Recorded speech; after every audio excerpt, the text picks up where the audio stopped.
Hello everyone. तो क्या हाल चाल है। आज की इस वीडियो में बात करने वाले एक इम्पोर्टेंट टॉपिक की जिसका नाम है बौद्ध धर्म, जो आपके हर एग्जाम के लिए इम्पोर्टेंट है, चाहे आप कोई से एग्जाम की तैयारी कर रहे हो। इस टॉपिक से आपके एग्जाम में क्वेश्चन जरूर आते हैं। तो चलिए बिना टाइम वेस्ट किए स्टार्ट करते हैं आज की इस वीडियो। तो हम बात कर रहे हैं बौद्ध धर्म की। तो आपके मन में पहला क्वेश्चन यही आ रहा होगा कि बौद्ध धर्म की शुरुआत किसने करी थी, इसके संस्थापक कौन थे। तो अगर हम बात करें बौद्ध धर्म के संस्थापक की, तो गौतम बुद्ध को क्या बौद्ध धर्म का संस्थापक कहा जाता है और इन्हें एशिया का ज्योतिर्पुंज भी कहा जाता है, जिसे इंग्लिश में कहते हैं लाइट ऑफ एशिया। तो light of Asia Gautam Buddha को कहा जाता है। तो काफी इंपॉर्टेंट है, क्वेश्चन आपके एग्जाम में डायरेक्ट आएगा यहाँ से कि गौतम बुद्ध को क्या कहा जाता है या क्या लाइट ऑफ एशिया किसे कहा जाता है। ठीक है, तो ऐसे क्वेश्चन आपके एग्जाम में बहुत आते हैं, तो आपको पता होना चाहिए। आगे हम बात करें तो गौतम बुद्ध का जन्म 563 ईसा पूर्व में कपिलवस्तु के लुम्बिनी नामक स्थान पर हुआ था। ठीक है, तो कपिलवस्तु के लुम्बिनी नामक स्थान पर हुआ था। ठीक है, लुम्बिनी आपको पता है जहाँ पर गौतम बुद्ध का जन्म हुआ था 563 ईसा पूर्व में। ठीक है, और अगर हम बात करेंगे पिता कौन थे, पिता का नाम शुद्धोधन था और माता का नाम महामाया था। आपको इनके नाम भी पता होता क्या है। गौतम बुद्ध के जन्म के 7वें दिन ही इनकी माता की मृत्यु हो जाती है और उसके बाद इनका जितना भी लालन पालन था, इनको बड़ा करना, इनकी देखभाल करना, वो किसने करा, इनकी सौतेली माँ प्रजापति गौतमी ने किया। ठीक है, जब इनकी माता की मृत्यु हो गई जिनका नाम महामाया था, उसके बाद जो भी लालन पालन था गौतम बुद्ध का वो किसने करा, इनकी सौतेली माँ ने, जिनका नाम क्या था माँ प्रजापति गौतमी। ठीक है, बाकी हम बात करें गौतम बुद्ध के बचपन का नाम क्या था, तो आप बोलोगे कि अभी तक हम जो पढ़ रहे हैं वो क्या था। अरे भाई, वो उनका वो नाम था जिनको ज्ञान की प्राप्ति के बाद हुआ। तो गौतम बुद्ध इनका रियल नाम नहीं है, वो इनको ज्ञान की प्राप्ति के बाद हुआ है। ठीक है, बुद्ध मतलब होता है जिसको बहुत ज्ञान हो। ठीक है ना, तो बुद्ध का जो नाम पड़ा है इनको ज्ञान की प्राप्ति के बाद ही पड़ा है। ठीक है, वैसे इनका जो बचपन का नाम था वो सिद्धार्थ था। क्या था? सिद्धार्थ। तो आपको ध्यान रखना है इनके बचपन का नाम सिद्धार्थ था। अगर हम बात करें तो बचपन से ही गौतम बुद्ध का मन आध्यात्मिकता की ओर था, इसलिए इनके पिता ने इनका विवाह 16 वर्ष की अवस्था में यशोधरा के साथ करा दिया और इनके पुत्र का नाम राहुल था। अब होता क्या है कि एक घटना जुड़ी हुई है बौद्ध के साथ, गौतम बुद्ध के साथ, तो उसको हम डिस्कस कर लेते हैं। तो होता क्या है कि गौतम बुद्ध के ऊपर किसी ने भविष्यवाणी करी थी कि एक साधु थे, उन्होंने कहा था कि अगर गौतम बुद्ध को दुखों का एहसास होगा तो ये सन्यासी का जीवन जिएंगे, एक सन्यासी बन जाएंगे, या तो ये क्या बनेंगे, एक महान सम्राट बनेंगे।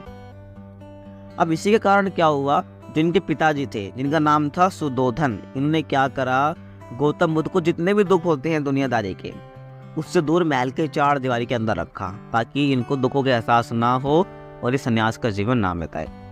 लेकिन होता क्या है, एक बार अपने सारथी को, जो रथाकार होता है, उसको मना लेते हैं बाहर की सैर पर जाने के लिए। ठीक है, कपिलवस्तु की सैर पर जाने के लिए। ठीक है, तो होता क्या है, इनको 4 दृश्य देखते, जो कि एक व्यक्ति के जीवन में होते हैं 4 दृश्य, वो इनको देखने को मिले अपनी इस यात्रा में, जो कि इनकी जो यात्रा थी वो काफी कष्टदायक थी। अब वो 4 दृश्य कौन कौन से, तो उसकी हम बात कर लेते हैं।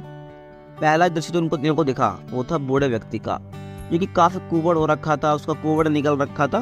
तो गौतम बुद्ध पूछते हैं अपने सारथी से कि ये ऐसे क्यों चल रहा है, क्या ये मेरे साथ भी होगा।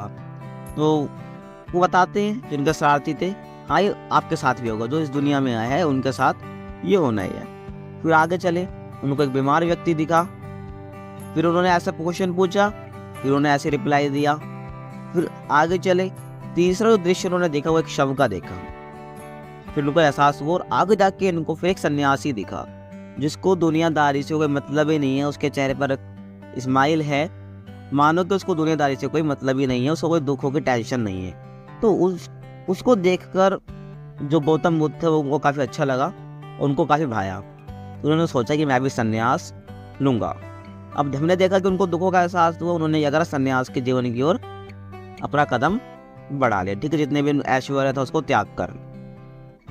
अब होता क्या है, अब वो सांसारिक समस्याओं से व्यथित होकर, हमने जितनी भी सांसारिक समस्या देखी ऊपर, तो इन सांसारिक समस्याओं से व्यथित होकर सिद्धार्थ ने 29 वर्ष की अवस्था में गृह त्याग कर दिया। तो कौन सी वर्ष की अवस्था थी, 29 वर्ष में उन्होंने याद अपना गृह त्याग कर दिया, जिसे बौद्ध धर्म में महाभिनिष्क्रमण कहा जाता है। तो आपको ध्यान रखना है क्या कहा जाता है, महाभिनिष्क्रमण कहा गया जब बौद्ध ने अपना गृह त्याग किया 29 वर्ष की अवस्था में। और ज्ञान की खोज में बुद्ध इधर उधर भटकते रहे।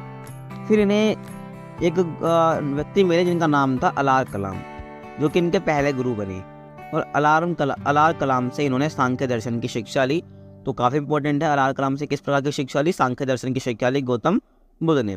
इसके बाद महात्मा बुद्ध ने अपने 5 मित्रों के साथ सारनाथ के वन में लगभग कई वर्षों तक कठोर तपस्या करी। तो सारनाथ के वनों में लगभग कई वर्षों तक उन्होंने कठोर तपस्या करी अपने 5 मित्रों के साथ में। इसके बाद महात्मा बुद्ध को ज्ञान की प्राप्ति के लिए गया चले गए। इसके बाद जो महात्मा बुद्ध थे वो ज्ञान की प्राप्ति के लिए कहाँ चले गए? गया चले गए। गया कहाँ पर है? ये बिहार के अंदर है।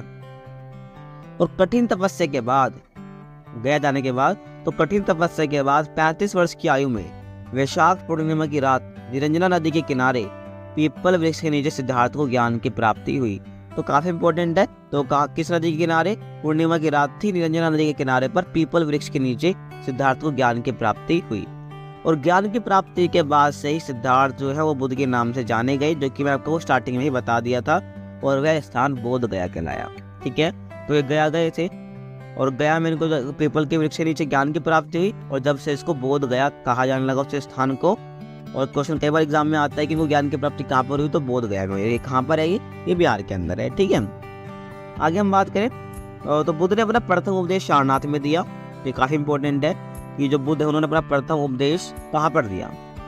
तो सारनाथ के अंदर दिया था। ठीक है, और एक बात और बता दूं, तो बुद्ध ने जितने भी अपने उपदेश दिए हैं, शिक्षाएं दी हैं, वो मौखिक में दी है, वो लिखित में नहीं थी।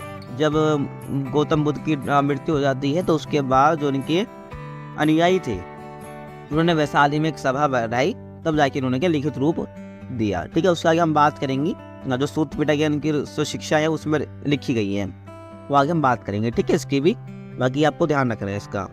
अब प्रथम उपदेश इन्होंने कहा सारनाथ में दिया, जिसे बौद्ध ग्रंथों में धर्म चक्र परिवर्तन कहा गया है। ठीक है, जो उन्होंने उपदेश दिया प्रथम सारनाथ के अंदर, तो इसे क्या कहा जाता है? बौद्ध धर्म के अंदर धर्म चक्र परिवर्तन कहा गया है। ठीक है, और उन्होंने ये उपदेश पाली भाषा में दिया है, तो ये भी काफी इंपॉर्टेंट है। और एक काफी इंपॉर्टेंट स्टेटमेंट यहाँ पर आ जाती है कि बुद्ध ने अपने सर्वाधिक जो उपदेश है ना वो कौशल देश की राजधानी श्रावस्ती में दिए। तो काफी इंपॉर्टेंट है। उपदेश तो उन्होंने दिए, लेकिन सबसे ज्यादा उपदेश कहाँ पर दिए हैं? तो आपको ध्यान रखना है, कौशल देश की राजधानी श्रावस्ती में दिए थे। और महात्मा बुद्ध ने 4 सत्य कथन कहे हैं। अगर हम बात करें महात्मा बुद्ध के कथन की, तो उन्होंने 4 सत्य कथन कहे हैं। पहला, संसार दुखों से भरा है। दूसरा, हर दुख का कोई ना कोई कारण है। जो भी दुख एक व्यक्ति के जीवन में है उसको कोई ना कोई। तीसरा कथन उन्होंने कहा कि सभी दुखों का सबसे बड़ा कारण इच्छा है। एक व्यक्ति की इच्छा ही क्या है? उसको दुख का एहसास कराती है। अगर व्यक्ति की इच्छा खत्म हो जाएगी तो उसका दुख भी खत्म हो जाएगा। ठीक है, आप खुद देख के देख लो, अगर आपकी कोई इच्छा पूरी नहीं होती है तो आप उदास हो जाते हैं। अगर वो इच्छा ही ना हो तब कोई दुख होता ही नहीं। तो काफ़ी सिंपल सी बात और काफ़ी सही बात इन्होंने कही थी। और चौथा क्या कहा? इस इच्छा पर नियंत्रण पाया जा सकता है। ऐसा भी नहीं कि इस इच्छा पर नियंत्रण नहीं पाया जा सकता, कंट्रोल नहीं किया जा सकता। इस इच्छा पर कंट्रोल भी पाया जा सकता है बुद्ध के अनुसार, और रियलिटी में भी पा सकते हैं। ठीक है, और आगे हम बात करें बौद्ध धर्म के 3 रत्न की। तो बौद्ध धर्म के 3 रत्न कौन से हैं? पहला बुद्ध, दूसरा संघ, तीसरा धम्म। तो बुद्ध का संघ भी था। जैसे जैसे इनके अनुयायियों की संख्या बढ़ती चलेगी तो बुद्ध के एक संघ बन गया। ठीक है ना, अगर आप बता सकते हो तो मुझे कमेंट करके बताना कि जो बौद्ध धर्म है, जो बौद्ध संघ था, इसमें जो महिलाओं की एंट्री पहले बैन थी। ठीक है, फिर धीरे धीरे क्या होता है कि जिनके प्रिय शिष्य थे आनंद, उनके कहने पर महिलाओं की एंट्रीज में मतलब जो पहले बैन थी वो नहीं होती है। तो आपको कमेंट करना है कि पहली महिला कौन सी जो बौद्ध संघ में शामिल हुई थी। ठीक है, आपको कमेंट करना है इसका आंसर। और तीसरा था धम्म। तो 3 रत्न मैंने आपको बता दिए, पहला बुद्ध, दूसरा संघ, तीसरा धम्म। ठीक है, तो 3 क्या थे? बौद्ध धर्म के 3 रत्न थे। आगे हम बात करें जो महात्मा बुद्ध थे, इनके प्रमुख अनुयायी कौन थे? पहले बिंबिसार, दूसरे प्रसेनजित, तीसरे उदयन। तो ये राजा थे। तो महात्मा बुद्ध के प्रमुख अनुयायी कौन थे? बिंबिसार, प्रसेनजित और उदयन। और आगे हम बात करें तो बुद्ध के अनुयायी 2 भागों में बटे हुए थे। जो बुद्ध के फॉलोवर्स थे वो 2 भागों में बटे हुए थे, विभाजित थे। पहले भिक्षुक, दूसरे उपासक। तो भिक्षुक और उपासक में क्या अंतर, उसकी हम बात कर लेते हैं। तो बौद्ध धर्म का प्रचार करने के लिए संन्यास ग्रहण किया। उनको भिक्षुक कहते थे उनके अनुयायियों को। और उपासक कौन?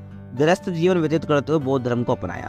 तो ऐसे लोग जो बौद्ध धर्म का प्रचार प्रसार करते थे, और जिन्होंने संन्यास ग्रहण किया तो वो भिक्षुक कहलाएंगे। लेकिन उपासक कौन है? जो कि गृहस्थ जीवन में है, अपने जो घर का जीवन होता है, ठीक है, आप समझते हो, तो गृहस्थ जीवन, तो उसको व्यतीत करते हुए बौद्ध धर्म को जिसने अपनाया वो उपासक था।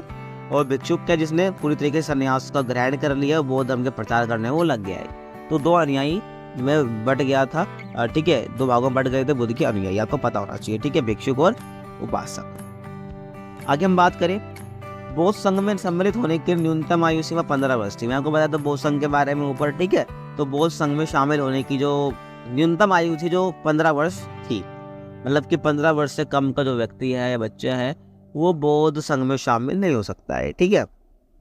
आगे हम बात करें, बुद्ध के जीवन संबंधित बौद्ध धर्म के प्रति ये काफ़ी इम्पोर्टेंट है कि जो बुद्ध के जीवन है तो उनसे संबंधित क्या प्रतीक है, ठीक है। तो बुद्ध के जीवन संबंधित बौद्ध धर्म के प्रतीक कौन कौन से, जैसे कि हम बात करें बुद्ध के जन्म का कौन सा प्रतीक है, तो कमल और सांड। तो आपको ध्यान रखना है कि जो बुद्ध के जन्म से रिलेटेड जो प्रतीक है वो कौन सा है, कमल और सांड। अगर हम बात करें गृह त्याग की तो वो घोड़ा है। ज्ञान के प्रतीक की बात करें तो पीपल, ठीक है, जिन पीपल का वृक्ष आपको पता है कि वहीं पर वो ज्ञान की प्राप्ति हुई थी, पीपल वृक्ष के नीचे, तो पीपल क्या है, इनका प्रतीक है, ठीक है। निर्वाण की बात करें तो पदचिन्ह। तो निर्वाण का मतलब क्या होता है कि अहम और इच्छा खत्म हो जाना, ठीक है, उसको हम निर्वाण कह देते हैं। तो निर्वाण का प्रतीक क्या है, पदचिन्ह। और हम बात करें मृत्यु की तो वो है स्तूप। अब स्तूप की क्या है तो अभी आपको आगे बता भी दूंगा, तो आपको यही बता देता हूँ कि जो बौद्ध के अवशेष थे उनको 8 स्थानों पर गाड़ कर उस पर टीले बनवाएगा, फिर उनके ऊपर स्तूपों का निर्माण करा दिया गया था, ठीक है। तो तभी क्या है, मृत्यु का जो प्रतीक है वो क्या, स्तूप है, ठीक है ना। आपने सुना भी होगा अमरावती के स्तूप के बारे में, सांची के स्तूप के बारे में, तो आपने पढ़ा हुआ, ठीक है। आगे हम बात करें तो 80 वर्ष की अवस्था में 483 ईसा पूर्व कुशीनगर में बुद्ध का निधन हो जाता है। तो कहाँ पर इनका निधन होता है, कुशीनगर में बुद्ध का निधन हो जाता है। और 483 ईसा पूर्व में, जब उनकी एज क्या थी, 80 वर्ष थी। और इसे ही क्या बौद्ध धर्म में महापरिनिर्वाण कहा गया है।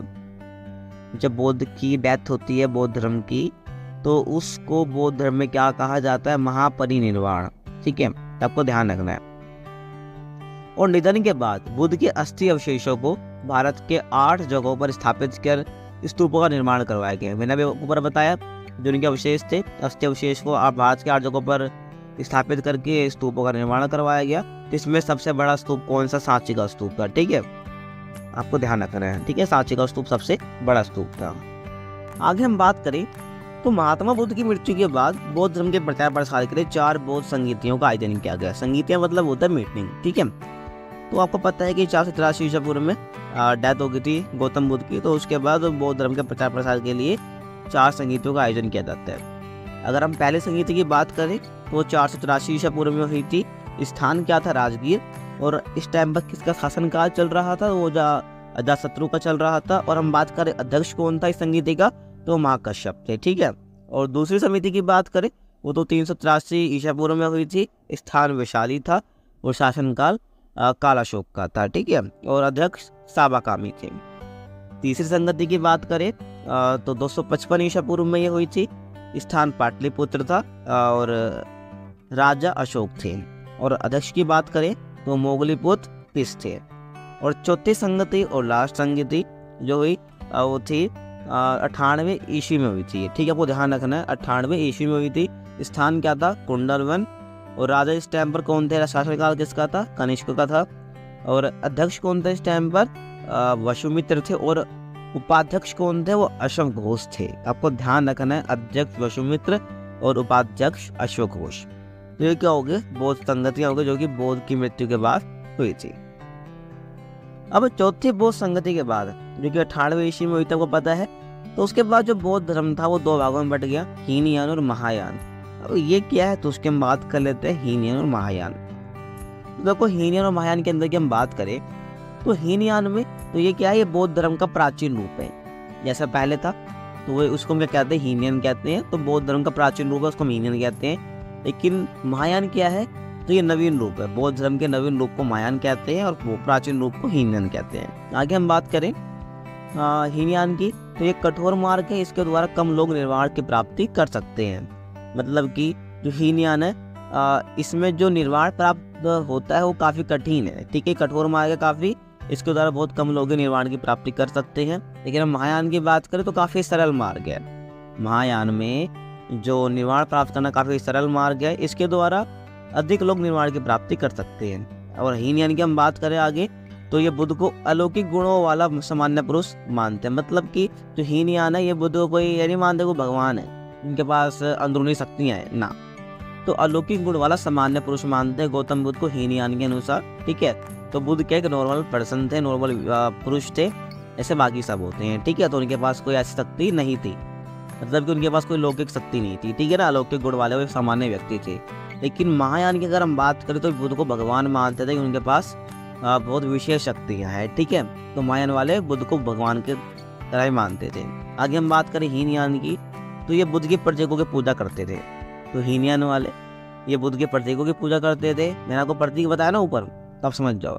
महायान की बात करें तो ये बुद्ध की मूर्ति की पूजा करते थे। और हीनयान के द्वारा हम बात करें तो इनके ग्रंथ पाली भाषा में रचे गए हैं। हीनयान जो हीनयान परंपरा है इनकी जो ग्रंथ है पाली भाषा में, और महायान की बात करें तो इसके ग्रंथ संस्कृत भाषा में रचे गए हैं। और हीनयान की बात करें फिर ये कर्म और धर्म में विश्वास रखते हैं, कर्म और धर्म में विश्वास करते हुए हम बात करें महायान की जो परोपकार में विश्वास करते हैं।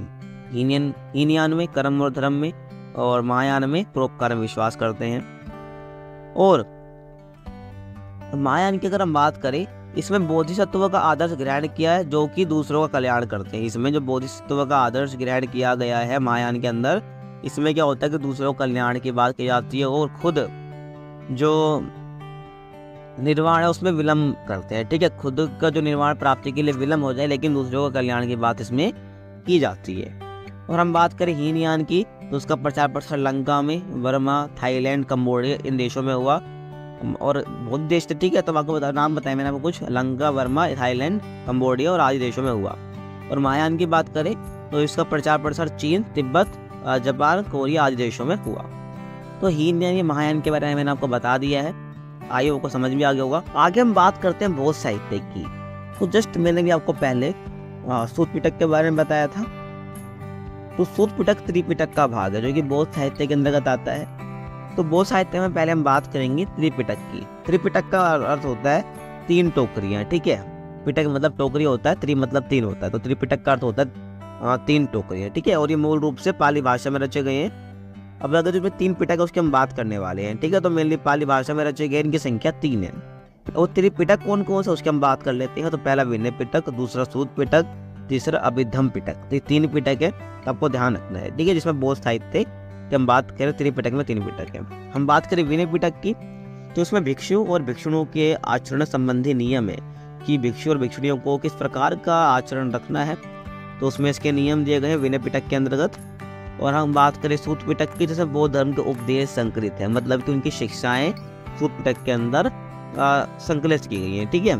और हम बात करें अभिधम पिटक की तो उसमें बौद्ध धर्म की दार्शनिक व्याख्याएं दी गई है, और इसका सबसे महत्वपूर्ण भाग जो है कथा वस्तु है। तो अभिधम पिटक के अंदर जो बौद्ध धर्म की दार्शनिक व्याख्याएं वो दी गई है। इसके बाद हम बात करते हैं जातक कथाएं की। बाकी हम बात करें तो ये मूल रूप से पाली भाषा में रची गई हैं। जो जातक कथाएं हैं किस में रची गई है, पाली भाषा में। इनकी संख्या 549 है। तो क्वेश्चन काफी इंपॉर्टेंट बन जाता है यहाँ से कि जातक कथाएं कितनी है, तो 549 है, इनकी संख्या इतनी है। और इनमें बुद्ध की पूर्व जन्मों की कथा है, ठीक है। अगर हम बात करें जातक कथा में क्या है, तो इसमें बुद्ध के पूर्व जन्मों की कथाएं हैं। आगे हम बात करते हैं बुद्ध चरित्र। तो इसकी रचना संस्कृत भाषा में हुई है। अगर हम बात करें बुद्ध चरित्र की तो उसकी रचना संस्कृत भाषा में हुई है। और बुद्ध चरित्र को लिखा किसने है, तो बुद्ध चरित्र को अशोक घोष जी ने लिखा है। तो अशोक घोष द्वारा रचित ये एक महाकाव्य है। इसमें बुद्ध के जीवन वृत्त और उनकी शिक्षाओं का वर्णन किया गया। बुद्ध चरित्र के अंदर इनके जीवन वृत्त के बारे में, इनके जीवन के बारे में, इनकी शिक्षाओं का वर्णन इसके अंदर किया गया।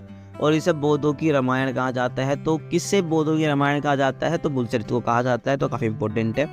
आगे हम बात करें धम्मपद की, तो पाली भाषा में रचा गया है ये, और इसे बौद्धों की गीता कहा जाता है। तो बौद्धों की गीता किसे कहा जाता है, तो धम्मपद को कहा जाता है। तो ये हो गया आपके बौद्ध साहित्य के बारे में।